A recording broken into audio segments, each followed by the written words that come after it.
la noche. Continuamos en el programa La Noche. Vamos a integrar en Río Negro, Antioquia, en Colombia, al expresidente de Colombia, Álvaro Uribe Vélez, y senador por el Partido Centro Democrático. Señor presidente Álvaro Uribe, bienvenido al programa La Noche de NTN 24.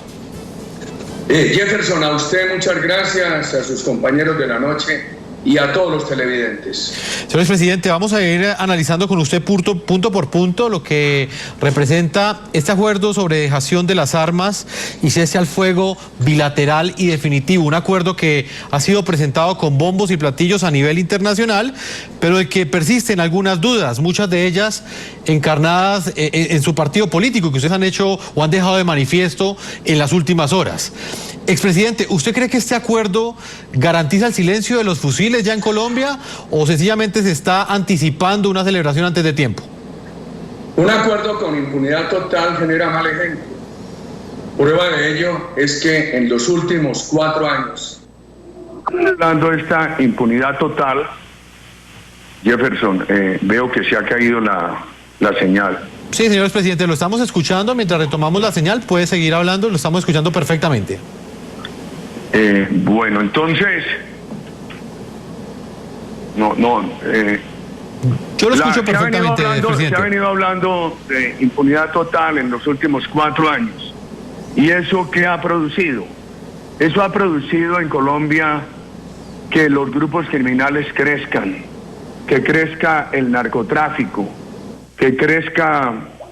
Ahí están, Jefferson, no quiere. Yo creo que, ¿por qué no hacemos una cosa? ¿Por qué no bregan a arreglarla? Porque aquí no, mientras yo estoy atendiendo aquí el iPad, no alcanzo, Jefferson, a... Sí, estamos en directo en este momento con el presidente Álvaro Uribe Vélez. Vamos a retomar la llamada vía Skype, es una comunicación en directo que tenemos con el presidente.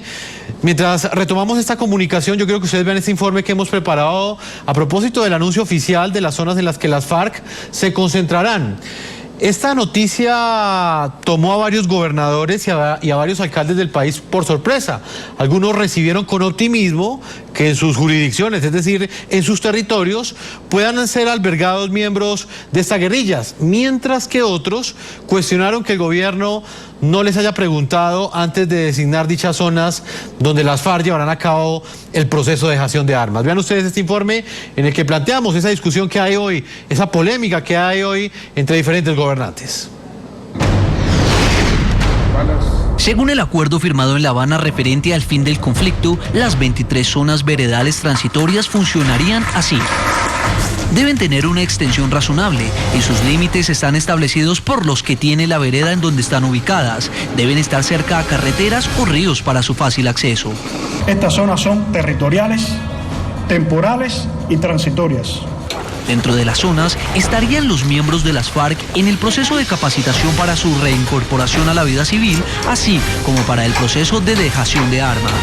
¿Quién va a supervigilar? Le planteo uno desde mi campo de vista, desde mi experticia. ¿Quién va a supervigilar la entrega, los 7 pasos que han determinados para la entrega de armamento, que no es persona especializada como una comisión política de alto nivel?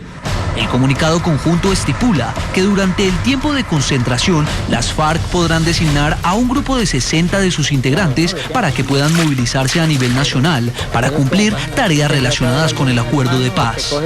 Asimismo, por cada zona, la FAREP designa un grupo de 10 de sus integrantes que pueden movilizarse a nivel municipal y departamental en cumplimiento de tareas relacionadas con el acuerdo de paz. Para estos desplazamientos, los integrantes de la FAREP cuentan con las medidas de seguridad acordadas con el gobierno nacional. Se estableció que habrá una zona de seguridad que rodee la zona de normalización. Esta tendrá un ancho de 1 kilómetro.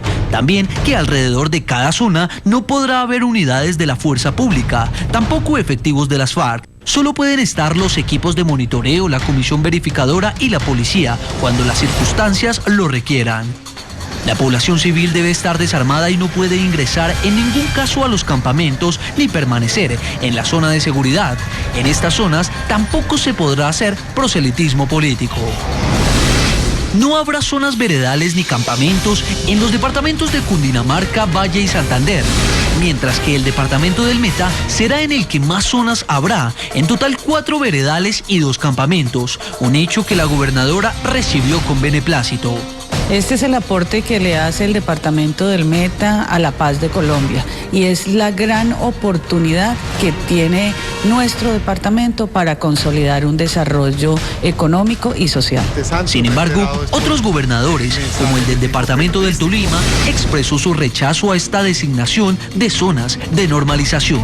Porque fue desconocida totalmente la autoridad departamental. Igualmente me he contactado con ciudadanos de Villarrica, hay un enorme malestar, una inconformidad general, como igualmente hay ciudadanos de Planadas también, por haberse tomado estas decisiones de manera inconsulta y además seguir condenando al pueblo del sur por más de 52 años de guerra, tener que volver a someterse a esta situación. Señor presidente de Colombia, Álvaro Uribe Vélez, quiero conocer su opinión específicamente sobre los alcances que tiene este acuerdo. ¿Usted cree que realmente garantiza la paz de Colombia, garantiza el silencio de los fusiles? La impunidad total, como se concede en este acuerdo, en la historia ha sido partera de nuevas violencias. Mire, los últimos 4 años en Colombia el gobierno ha venido ofreciendo impunidad total a los cabecillas de la FARC, a los responsables de crímenes de lesa humanidad como secuestros, reclutamiento de niños, violación de niñas, asesinato de niños. ¿Qué ha pasado? La FARC ha crecido. Al final de nuestro gobierno estaba en 6.800 integrantes, ahora hablan de 17.000. El ELN había perdido toda la capacidad criminal, la ha recuperado, y las bandas criminales se han multiplicado por 5. El narcotráfico, cuando empezó el Plan Colombia, tenía 170.000 hectáreas. Al final de nuestro gobierno tenía 60.000. Hace 3 años, 47.000. En diciembre, 159.000. Y se estima que ahora hay más. La impunidad total lo que hace es generar más violencia, crear nuevos criminales, pero además a la luz de los acuerdos internacionales que obligan a Colombia, como el Estatuto de la Corte Penal Internacional y la Convención Americana de Derechos Humanos, esto es claramente ilegal. El Estatuto de la Corte Penal Internacional, en el artículo 77, dice que los delitos de lesa humanidad, como el secuestro de civiles, como la tortura de militares secuestrados, como el reclutamiento de niños o asesinato, deben tener hasta 30 años de reclusión. Aquí a la FARC le bastará en los delitos graves confesar, aceptar su responsabilidad y no irán un día a la cárcel. Pero además le darán elegibilidad política.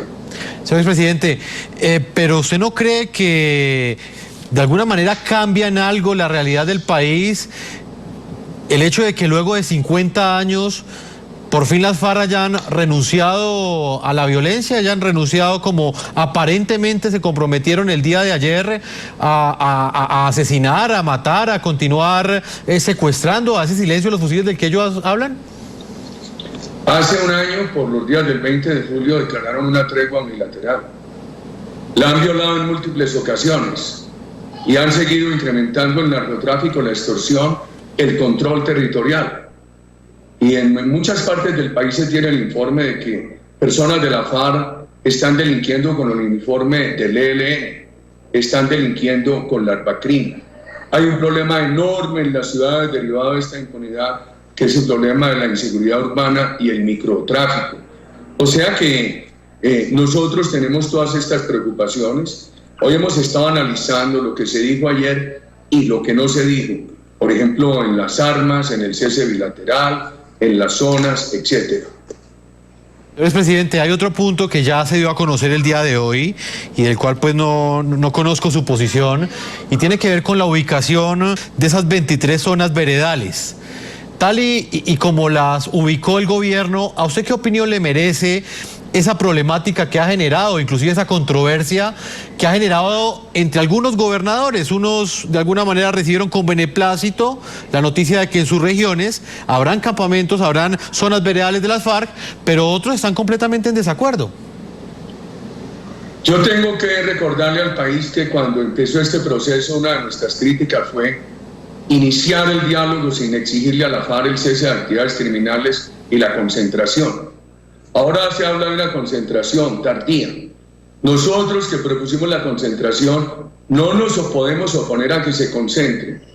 En la plenaria del Senado se aprobó una proposición donde había 6-7 condiciones y se aprobó por unanimidad que propuso el Centro Democrático sobre esas zonas, que no fueran corredores fronterizos, que no fueran zonas de narcotráfico, que no fueran estadios criminales de la FARC, que no fueran zonas urbanas, que no fueran estratégicas para la economía nacional, etc. Me preocupa es lo que acabo de ver en un mapa que publica la FM.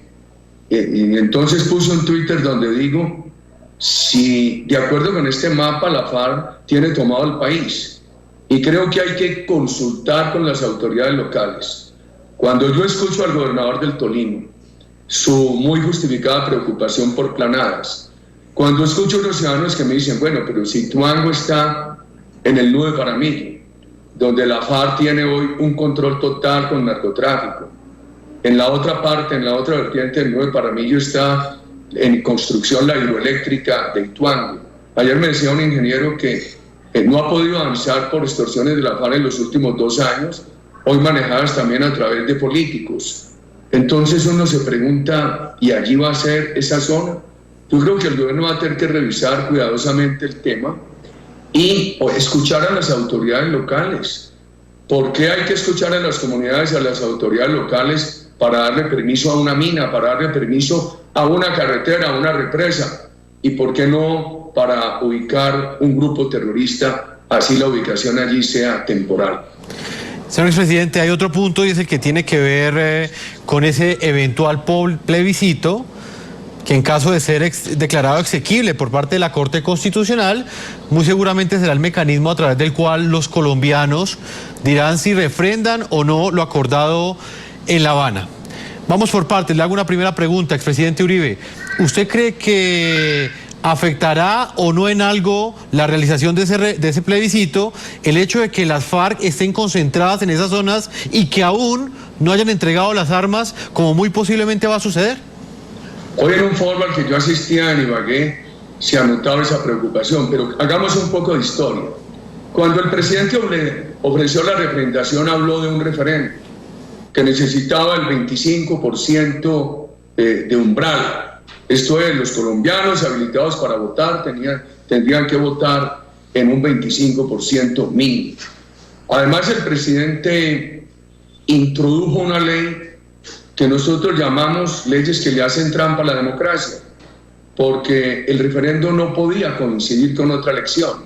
Cambiaron y produjeron una nueva ley para que sí pudiera coincidir con otra elección. A pesar de eso, después dijeron, no, ya referendo no va. Y ahora hablan de plebiscito. Nosotros hemos dicho que el plebiscito es ilegítimo. Usted ha dado un punto de los 7 u 8 puntos que tenemos. Se va a hacer un plebiscito con gente armada, con el grupo narcotraficante mayor en cocaína en el mundo.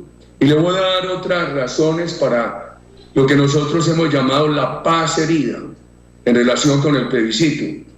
El presidente de la República no permite sino una pregunta. A muchos colombianos si les preguntan, ¿usted quiere el diálogo? Dicen que sí.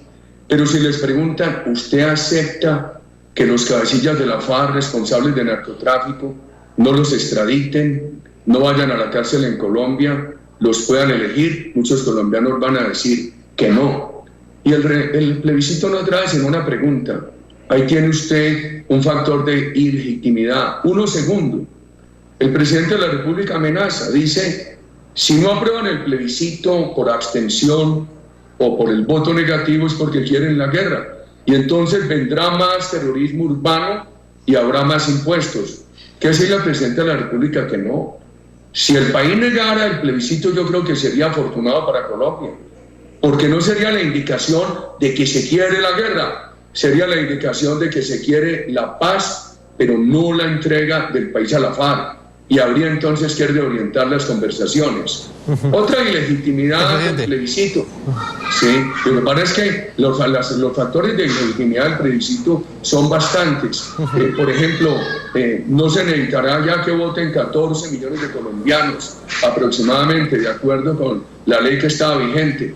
Eso lo bajaron para que el plebiscito se apruebe con el voto positivo de 4.400.000 colombianos aproximadamente, en un país de 48 millones de habitantes. A los alcaldes y gobernadores los coaccionan, van a un despacho ministerial y les dicen: si usted quiere recursos de la nación, tiene que apoyar el plebiscito. Esto que le voy a decir es sumamente grave. El gobierno negó la publicidad para el no y negó la publicidad para la abstención. Sin embargo, ha volcado los recursos oficiales, lo veíamos antenoche en el partido Colombia-Chile, con un derroche publicitario. Allí hay una competencia desigual, por ende, un plebiscito ilegítimo. Y quiere poner a hacer política con el plebiscito a las Fuerzas Armadas de la patria, que tienen que estar por encima de la emulación política. Presidente, debo hacer una segunda pausa comerciales. Cuando regresemos continuaremos dialogando con usted, analizando punto por punto lo que representa este acuerdo de cese al fuego bilateral y definitivo y dejación de armas que han acordado y que han anunciado desde La Habana, Cuba, el gobierno colombiano y las FARC. Una pausa y regresamos a la parte final de este programa de la noche. Estamos con el expresidente de Colombia, Álvaro Uribe Vélez, actual senador del Partido Centro Democrático. Expresidente, diferentes sectores han celebrado que las FARC hayan aceptado ese plebiscito como mecanismo de refrendación. Han dicho dentro de este acuerdo que si la Corte Constitucional lo declara exequible, ellos aceptarán ese plebiscito. ¿Usted qué opinión le merece esas voces que celebran que las FARC de alguna manera ya esté reconociendo el ordenamiento legal vigente que existe en Colombia? Hombre, no. La FARC no está reconociendo el ordenamiento legal vigente. Lo que pasa es que sometió al gobierno y al ordenamiento legal vigente. Aquí están haciendo una reforma constitucional, teniendo como constituyente a la FARC y al gobierno, al antojo de la FARC, y la van a refrendar a través de un mecanismo formal que el Congreso ha dicho por anticipado que aprueba. Ya en el segmento anterior además le pude hacer una enumeración de parte de lo que nosotros consideramos los factores que hacen que el plebiscito sea ilegítimo. Y por eso creemos que la paz está herida y por eso los colombianos no deben apoyar el plebiscito. Y si el gobierno pierde el plebiscito, gana el país. Porque no es una señal de querer la guerra, sino de querer que se reoriente el proceso con la FARC. Señor expresidente, para finalizar, y brevemente porque sé que es una respuesta bastante larga, ¿qué riesgo supone para Colombia lo que se acordó en lo que tiene que ver con el tema del desarme? ¿Usted cree que existen los mecanismos necesarios para verificar de manera precisa que las FARC entreguen todas las armas que tienen en su poder? Y se lo pregunto porque hasta lo que entendimos los colombianos el día de ayer, que van a interceder o los que van a intervenir en ese proceso de dejación van a ser la ONU y obviamente la CELAC, que son los organismos que estarán allí, pero de ninguna manera van a estar las Fuerzas Armadas, que son los que realmente conocen cuáles son las armas que tienen las FARC. Bueno, ayer dijeron que entregan las armas. Ya se había anticipado, se sabía en el Congreso. Segundo, no hay organismo nacional o internacional que haya hecho el inventario y que sepa qué armas y cuántas tiene la FARC. Entonces no sabemos si lo que va a entregar es todo su arsenal. Tercero, le permiten a la FARC mantener el dinero en el narcotráfico, el tercer grupo terrorista más rico del mundo. No entrega un peso para reparar a las víctimas y con esos dinerales puede comprar todo el arsenal que requiera. Cuarto, el presidente de la República los invita al rearme, porque ha dicho que si no se aprueba el plebiscito, entonces viene la guerra urbana. Y entonces eso lo asocio con lo siguiente: están convirtiendo a la FARC en paramilitares, en paraestado. Miren, en un punto de ese acuerdo dicen que la FARC y el gobierno se asociarán para combatir el narcotráfico, para combatir el BACRIM, para combatir los residuos de paramilitarismo, para combatir la corrupción de los funcionarios públicos, para combatir a los que llaman enemigos de la paz. Pues bien, eso es darle a un grupo narcoterrorista, la FARC, la condición de grupo paraestatal o paramilitar. Y cuando el país tuvo esa experiencia, que el Estado se unió con un grupo de criminales para combatir a Pablo Escobar, los famosos Pepes, eso fue funesto. Y ahí salieron tenebrosos criminales como Don Berna. Y ya que hablamos de paramilitares, quiero preguntarle a los televidentes algo. ¿Habría aceptado el país que los gobiernos nuestros le hubieran dado 0 cárcel a los cabecillas del paramilitarismo? ¿Que les hubiéramos dado elegibilidad política? ¿Y cuál es la diferencia entre la crueldad de la FARC y la crueldad de los paramilitares? Y hay un punto que no se puede ignorar, muy breve: están igualando a nuestras Fuerzas Armadas de la democracia al terrorismo. Un militar sometido al tribunal de la FARC tendrá que reconocer, para no exponerse a ir a la cárcel, delitos no cometidos. Qué grave precedente eso. Yo no puedo aceptar, cuando mi gobierno firmó casi 1.200 órdenes de extradición por narcotráfico, que el cartel de cocaína más grande del mundo y sus cabecillas no sean sujetos de extradición ni de cárcel en el país. Tampoco los validadores. La verdad, de mí, desde la niñez y desde la adolescencia, me ha horrorizado el castrismo. Castro y Maduro como validadores. Chávez como validador conceptual y doctrinario. ¿Qué significa? Ellos han representado tiranías oprobiosas, tiranías que han acabado con las libertades de sus pueblos y han empobrecido a sus pueblos. Esos validadores son muy mal preludio. Yo veo en estos acuerdos un peligro para las libertades democráticas, para las libertades económicas, para la política social. Esa ley de tierras es el principio. Ya lo que han hecho es generar una guerra a machete entre campesinos. Señor presidente, se me ha agotado el tiempo para analizar estos puntos con usted. Le agradezco esta entrevista. Hemos hablado con 2 expresidentes de Colombia hoy en el programa de la noche. Uno de ellos el expresidente de Colombia, Álvaro Uribe Vélez. Muchas gracias. Jefferson, la paz está herida. Muchas gracias. A usted, señor expresidente.